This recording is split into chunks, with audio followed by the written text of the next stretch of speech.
আমি আৰু আমাৰ পৰিৱেশ পাঠ নং 1 শ্ৰেণী পঞ্চম। মৰমৰ ছাত্ৰ ছাত্ৰীসকল, আজি এই ভিডিঅ'টিত মই তোমালোকৰ লগত প্ৰাকৃতিক পৰিৱেশ আৰু ইয়াৰ উপাদানসমূহৰ বিষয়ে আলোচনা কৰিম। প্ৰাকৃতিক পৰিৱেশ বুলিলে আমাৰ চৌপাশে থকা বায়ু, পানী, মাটি, গছ-গছনি, মানুহ, প্ৰাণী, চৰাই-চিৰিকটি, কীট-পতংগ, অণুজীৱ আদিকে বুজায়। জীৱক জীয়াই থাকিবলৈ আৰু বংশবৃদ্ধি কৰিবলৈ এক উপযুক্ত প্ৰাকৃতিক পৰিৱেশৰ প্ৰয়োজন। প্ৰাকৃতিক পৰিৱেশত দুই ধৰণৰ উপাদান পোৱা যায়: জৈৱিক উপাদান আৰু অজৈৱিক উপাদান।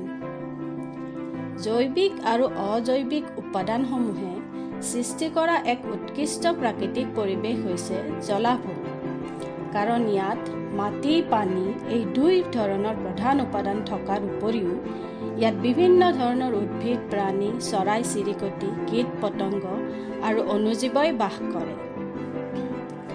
জলাভূমি হৈছে স্থায়ীভাৱে বা অস্থায়ীভাৱে জলমগ্ন হৈ থকা মাটিভাগ।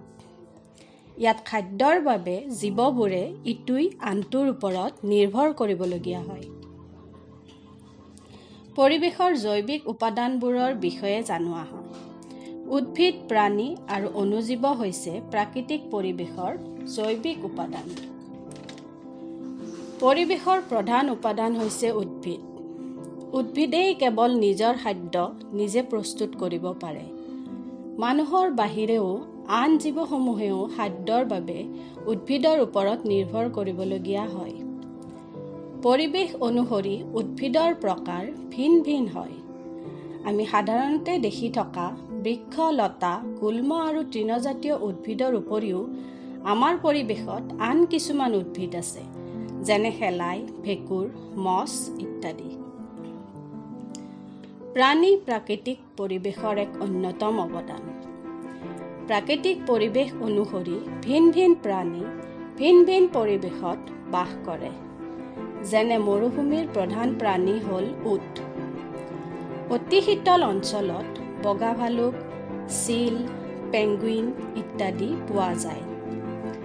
তৃণভূমি অঞ্চলত হাতী, হৰিণা, গড়, জেব্ৰা, জিৰাফ আদি প্ৰাণীসমূহে দল বান্ধি থাকে।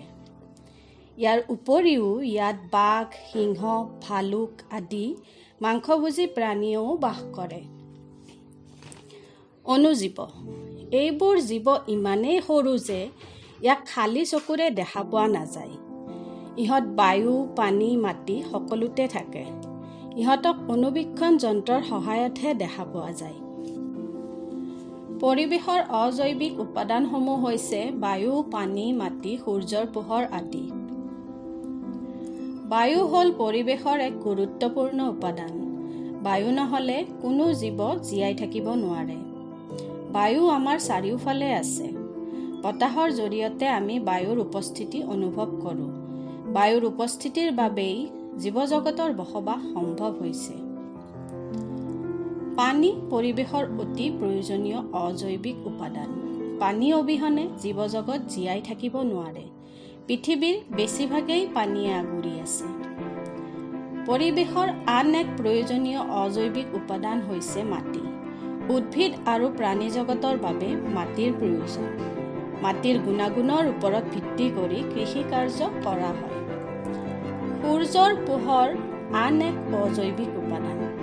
উদ্ভিদক খাদ্য প্ৰস্তুত কৰিবলৈ সূৰ্যৰ পোহৰৰ প্ৰয়োজন। ছাত্ৰ-ছাত্ৰীসকল, তোমালোকে আমাৰ পৰিৱেশ আৰু ইয়াৰ উপাদানসমূহৰ বিষয়ে জানিলা। এতিয়া তোমালোকে এনে এখন তালিকা প্ৰস্তুত কৰি জৈৱিক আৰু অজৈৱিক উপাদানবোৰৰ নামসমূহ লিখিবা। ধন্যবাদ।